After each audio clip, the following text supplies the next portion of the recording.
Colonel support vector classifier. Previous session पे अगर हम बात करें तो सपोर्ट वेक्टर के हवाले से हम तफसीलन जान चुके हैं कि सपोर्ट वेक्टर क्या है, किस तरह से वर्क कर रहा होता है। और एक स्ट्रेट लाइन है हमारे पास जिसको हम लीनियर कर्नल कह रहे थे, और कर्नल की डेफिनेशन हमें ये बताती है कि वो स्ट्रेट लाइन या बेस्ट फिटेड लाइन जो हमारे दो डेटा को क्या करे, लीनियरली सेपरेट कर ले। तो वहाँ पर हमने कर्नल की जो टाइप कोडिंग में भी इस्तेमाल की थी वो लीनियर है। तो कर्नल की डेफिनेशन क्या है कि लोअर डायमेंशन डेटा को हाई डायमेंशन डेटा में वो कन्वर्ट करता है। इसके डिफरेंट टाइप्स हैं, लेकिन सबसे पहले स्लाइड पे डेफिनेशन देखते हैं कि एक्चुअली कर्नल के हवाले से मशीन लर्निंग क्या कर रही है। तो in machine learning kernel method are a class of algorithms for pattern analysis. तो पैटर्न को एनालाइज करने के लिए ये इस्तेमाल किया जा रहा है। Whose best known member is the support vector machine, जिसका सपोर्ट वेक्टर मशीन जो है वो एक नोन मेंबर्स हैं। Any linear model can be turned into a non-linear model by applying the kernel trick। किसी भी लीनियर मॉडल को मैं नॉन लीनियर मॉडल के अंदर कैसे कन्वर्ट कर सकता हूँ, कर्नल ट्रिक को इस्तेमाल करते हुए to the model, replacing it feature predictor by the kernel function. जब आप उसके कर्नल फंक्शन को चेंज कर देंगे तो वो खुद ब खुद लीनियर से नॉन लीनियर पे आ जाएगा। यहाँ पर जो कॉन्सेप्ट लिखा हुआ है, सबसे इंपॉर्टेंट वर्ड वो है kernel trick. Kernel trick actually एक सपोर्ट है जिसकी वजह से अगर आपका डेटा लीनियर फॉर्म पर नहीं होता है तो इस ट्रिक या मेथड के ज़रिए से आप क्या करते हैं, अपने डेटा को नॉन लीनियर फॉर्म से भी सेपरेट करते हैं बाय यूजिंग दिस ट्रिक। तो सपोर्ट वेक्टर मशीन के अंदर जो हमारे कर्नल ट्रिक्स हैं वो चार तरीक़ों से इस्तेमाल की जा सकती हैं। जैसे आप देख रहे हैं लीनियर जो हम ऑलरेडी कर चुके हैं, इसके अलावा पॉलिनोमियल भी हम कर सकते हैं, इसके अलावा गॉसियन या रेडियल बेसिस फंक्शंस हैं, और इसी तरह एक सिग्मॉइड है। हम इसके तफसील पे नहीं जा सकते जो इसके बिहाइंड मैथ्स मौजूद है। हम सिर्फ और सिर्फ उस टेक्निक को देखना चाहेंगे कि ऑलमोस्ट इसके अंदर जो डेटा किस तरह से सेपरेट होता है by using this sigmoid function, या फिर जो इसके अलावा अलग सपोर्ट वेक्टर जो कर्नल है उसके ज़रिए से किस तरह से वो सेपरेट हो सकता है, वो हम देखेंगे। ओके, तो इसको हम प्रैक्टिकली देखते हैं। ऑल्दो ड्रॉ करके हम देखेंगे तो और भी बेहतर तरीके से बात समझ में आ जाएगी कि लीनियर किस तरह से वर्क कर रहा होता है, और इसी तरह polynomial, Gaussian and sigmoid. Let's see. तो सबसे पहले हम क्या करते हैं, लीनियर को पढ़ते हैं जो हम ऑलमोस्ट पहले सपोर्ट वेक्टर क्लासिफिकेशन पे कर चुके हैं। तो लीनियर क्लासिफिकेशन के अंदर हमारे पास डेटा इस फॉर्म पर होता है, ठीक है। फॉर एग्जांपल एक सेपरेट डेटा सेट है, ये एक और सेपरेट डेटा है, ठीक है। तो वो स्ट्रेट लाइन हमने सपोर्ट वेक्टर मशीन पर देखी कि ऐसी बेस्ट फिटेड लाइन जो दोनों डेटा को मैक्सिमम मार्जिन के साथ डिवाइड कर ले, ये लीनियर कर्नल का काम होता है। इसके बाद जो हमारे पास दूसरे कर्नल की टाइप्स है उसे हम कह रहे हैं पॉलिनोमियल। हम लीनियर रिग्रेशन के टाइप्स में जब हम रिग्रेशन पढ़ रहे थे तो वहाँ पर हमने पॉलिनोमियल रिग्रेशन पढ़ा था, और हमें याद है कि लीनियर के बाद पॉलिनोमियल के अंदर जो हमारी स्ट्रेट लाइन होती थी वो इस तरह से वर्क करती थी, एज लाइक दिस, ठीक है, जिसमें पॉलिनोमियल डिग्री के रिस्पेक्ट से वैल्यू बढ़ती चली जाती थी। फॉर एग्जांपल यहाँ पर एक वैल्यू है तो फिर वो यहाँ पर आ जाती थी, और इसी तरह यहाँ पर आ जाती थी, एंड सो ऑन। तो जब आप अपने कर्नल के अंदर, ठीक है, पॉलिनोमियल कर्नल को इस्तेमाल करते हैं तो उसकी वर्किंग किस तरह से होती है, और एक्चुअली आपके पास डेटा सेट होगा किस तरह से जिस पे आप पॉलिनोमियल कर्नल को इस्तेमाल करेंगे। तो एज्यूम करते हैं एक डेटा सेट आपके पास सर्कल के फॉर्म पर है, और इसी तरह दूसरा डेटा सेट आपके पास यहाँ पर प्लस के फॉर्म पर मौजूद है, फिर सेकंड अगेन प्लस, और इसी तरह इसी स्ट्रेट लाइन के अंदर अब आपके पास सर्कल फॉर्म पे डेटा है। तो अगर मैं इसको स्ट्रेट लाइन के ज़रिए से सेपरेट करना चाहूँ तो ऐसी कोई भी स्ट्रेट लाइन हमारे पास नहीं बनेगी according to this data set कि आप अपनी वैल्यू को क्या कर सकें, सेपरेट कर सकें। अगर आप इस फॉर्म पर आओगे तो भी नहीं हो सकती, इस फॉर्म पर आओगे तो भी नहीं हो सकती, ऐसे भी नहीं कर सकते और ऐसे भी नहीं कर सकते। लिहाजा अगर इस मेथड पर आप पॉलिनोमियल कर्नल को अप्लाई करते हो, क्योंकि कर्नल की डेफिनेशन ही क्या है कि लोअर डायमेंशन को वो हाई डायमेंशन में कन्वर्ट करता है, तो फिर आपका डेटा इस तरह से एक कर्व बनाएगा यूं, और ये वैल्यू आपकी इस कर्व के मुताबिक स्क्वायर या अकॉर्डिंग टू जो भी वैल्यू होगी वो स्क्वायर के फॉर्म में जाएगी या पॉलिनोमियल टाइम पर जाएगी, और हर वैल्यू आपकी इस तरह से यहाँ पर सेपरेट होती जाएगी। क्योंकि मैं माउस से बना रहा हूँ इस वक्त तो मेरी कर्व जो है वो बिल्कुल फिट नहीं हो रही है, तो ये जब लाइन बनेगी तो खुद ब खुद ये अपने आप को ऐसे एडजस्ट कर लेगा कि यहाँ से एक स्ट्रेट लाइन यूँ बनेगी जो इस डेटा को क्या कर लेगी, डिवाइड कर लेगी या सेपरेट कर लेगी। और इस कंडीशन पे जब मैं पॉलिनोमियल कर्नल इस पर अप्लाई कर चुका हूँगा तो हमारा डेटा क्या हो जाएगा, दोनों सेपरेट हो जाएगा। जब ये डेटा सेपरेट हो गया तो हमारी बेस्ट फिटेड लाइन भी बन गई।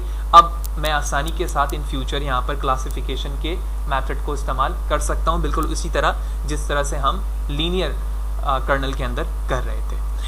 थर्ड टाइप के अंदर हमारे पास है RBF कर्नल। RBF कर्नल के अंदर हमारे पास डेटा किस फॉर्म में हो सकता है और हम उस पर किस तरह से अप्लाई करते हैं। तो for example this circle, circle plus plus, again circle, circle plus plus and circle, circle. ठीक, तो इस तरह से डेटा है। आप देख सकते हैं कि जो रिप्रेजेंटेशन है वो ऑलमोस्ट इसी तरह से। तो यहाँ पर भी मैं स्ट्रेट लाइन के जरिए से इसे कन्वर्ट नहीं कर सकता।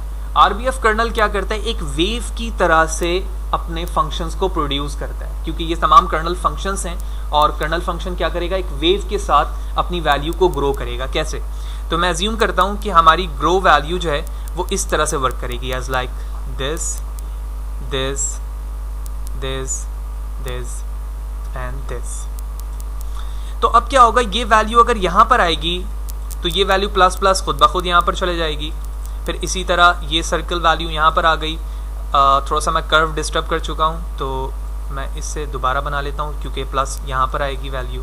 फिर इसी तरह सर्कल यहाँ पर आ गई। तो अब आप देख रहे हो कि जो लाइन 1 पर मौजूद थी RBF कर्नल की रिस्पेक्ट से, अब उसकी बेस्ट फिटेड लाइन क्या बन जाएगी, ये बन जाएगी। और आप देख रहे हैं कि दोनों डेटा हमारा क्या हो गया है, सेपरेट हो चुका है। लिहाजा RBF कर्नल के रिस्पेक्ट से जब आप डेटा को सेपरेट करते हैं तो उसके बिहाइंड ये लॉजिक चल रही होती है। और फाइनल जो हमारे पास कर्नल टाइप है वो सिग्मॉइड है। ऑल्दो हम लॉजिस्टिक रिग्रेशन पर ये समझ चुके हैं, जिसकी वेव ऑलमोस्ट जब वैल्यू हमारे पास एक्स एक्सिस पे होती है तो वो इस तरह से यूं बनती है, जहाँ पर आपको याद होगा कि हमारे पास कुछ डेटा सेट यहाँ पर होते थे और इसी तरह कुछ डेटा सेट यहाँ पर हुआ करते थे। तो सिग्मॉइड फंक्शन के अंदर ये लाइन क्या करती है, यहाँ पर आप थ्रेशोल्ड लेवल सेट करते हैं और इस तरह से आपका जो कंप्लीट डेटा सेट है वो 2 पार्ट पे क्या हो जाता है, डिवाइड हो जाता है, क्योंकि लॉजिस्टिक रिग्रेशन पे हमारा आउटकम जो है वो 0 और 1 के फॉर्म पर होता है। और वहाँ पर थ्रेशोल्ड लेवल लगाने से क्या होता है, वो दोनों डेटा सेपरेट हो गया। जब सेपरेट हो गया, लिहाजा यहाँ पर प्रोबेबिलिटी का कॉन्सेप्ट होता है और वहाँ पर हम ये प्रोबेबिलिटी सेट करते हैं कि अगर उसकी वर्थ या वैल्यू 0.5 यानी 50% से कम है तो हम इसको 0 पे काउंट करते हैं, और अगर 0.5 से ज़्यादा है तो हम उसे 1 पर काउंट करते हैं। तो ये ओवरऑल ट्रिक था कि कर्नल क्या है, कर्नल के अंदर किस तरह से ट्रिक इस्तेमाल होती है, लीनियर कर्नल से क्या मुराद है, नॉन लीनियर कर्नल से क्या मुराद है। जब हमारे पास ऐसा डेटा सेट होता है जो लीनियर यानी स्ट्रेट लाइन से डिवाइड नहीं हो सकता, तो हम वहाँ पर नॉन लीनियर कर्नल को परफॉर्म करते हैं, उससे काम लेते हैं। जैसे पॉलिनोमियल कर्नल है, RBF कर्नल है या फिर सिग्मॉइड कर्नल है, और हमने इन तमाम कर्नल्स को यहाँ पर इमेजेस के थ्रू प्लॉट करके देख लिया है। अब हम उसी डेटा सेट पे जिसमें मैं sigmoid function support vector machine पर, जहाँ पे मैं लीनियर कर्नल को इस्तेमाल कर चुका हूँ, उसी कोड को हम रिप्लेस करेंगे RBF कर्नल पर, और उसके बाद देखेंगे कि अब उसकी जो स्ट्रेंथ है यानी एक्यूरेसी है उस पर क्या फ़र्क आ रहा है। क्योंकि हमने डेफिनेशन पे देखा है कि जब अगर आप किसी लीनियर को नॉन लीनियर में कन्वर्ट करना चाहते हैं तो आप कर्नल ट्रिक को वहाँ पर इस्तेमाल करके उसको कन्वर्ट कर सकते हैं। ओके, ये ओवरऑल वही कोड है जो आप प्रीवियस सेशन पे सपोर्ट वेक्टर मशीन के अंदर परफॉर्म कर चुके हैं, और जहाँ पर हमारी एक्यूरेसी कितनी की आ रही थी, 93 की एक्यूरेसी आ रही थी उसी डेटा सेट पे जो हम लॉजिस्टिक रिग्रेशन पे कर रहे थे। और ये हमारा ग्राफ था, क्योंकि हम सपोर्ट वेक्टर पर ये काम कर रहे थे। और अब हमें क्या करना है, ओके, तो ये हमारे पास 93 की जो एक्यूरेसी थी वो KNN पे आ रही थी। ये हमें ग्राफ में देखकर पता चल गया है। एक्चुअली ये हमारा सपोर्ट वेक्टर नहीं है, बल्कि पहले मैं अपने मशीन को रीस्टार्ट करता हूँ, यानी अपने कर्नल को, ताकि ये रिफ्रेश हो जाए। और ये हमारा जो कोड है वो सपोर्ट वेक्टर मशीन का है, जिसमें तमाम चीज़ें कर्नल लीनियर सेट हुई हुई हैं। लिहाजा हम इस कोड को एग्जीक्यूट करेंगे और उसके बाद देखेंगे कि एक्चुअली इसमें क्या काम हो रहा था और उसकी वैल्यू क्या थी। Let's see, shift enter to execute. क्योंकि जाहिर सी बात है हमारे पास स्ट्रेट लाइन आनी चाहिए ग्राफ की, जो हम सपोर्ट वेक्टर मशीन पर देख चुके हैं। तो ये हमारा ग्राफ है जो हम प्रीवियस सेशन पर डिस्कस कर चुके हैं। हम डायरेक्टली अपनी एक्यूरेसी पर चलते हैं और एक्यूरेसी देख लेते हैं कि इस पर हमारी एक्यूरेसी क्या आ रही है। 88% एक्यूरेसी आ रही है लीनियर पर। अब हम क्या करेंगे, हमारा कर्नल आप यहाँ पर देख रहे हो लीनियर है, लिहाजा इसको मुझे एक्सचेंज करना है किसमें, RBF पे, जो कर्नल की एक टाइप है और हम देख चुके हैं। लिहाजा कर्नल की टाइप को चेंज करने के बाद मैं क्या करता हूँ, अपने इस कर्नल को रीस्टार्ट करता हूँ कंसोल को, और उसके बाद पूरे कोड को दोबारा से एग्जीक्यूट करेंगे और उसके बाद देखेंगे कि इस पर जो हमारा ग्राफ था उस पर क्या इसका इफेक्ट आया, क्योंकि लीनियर तक हमारे पास स्ट्रेट लाइन ही थी। तो control A, shift enter to execute.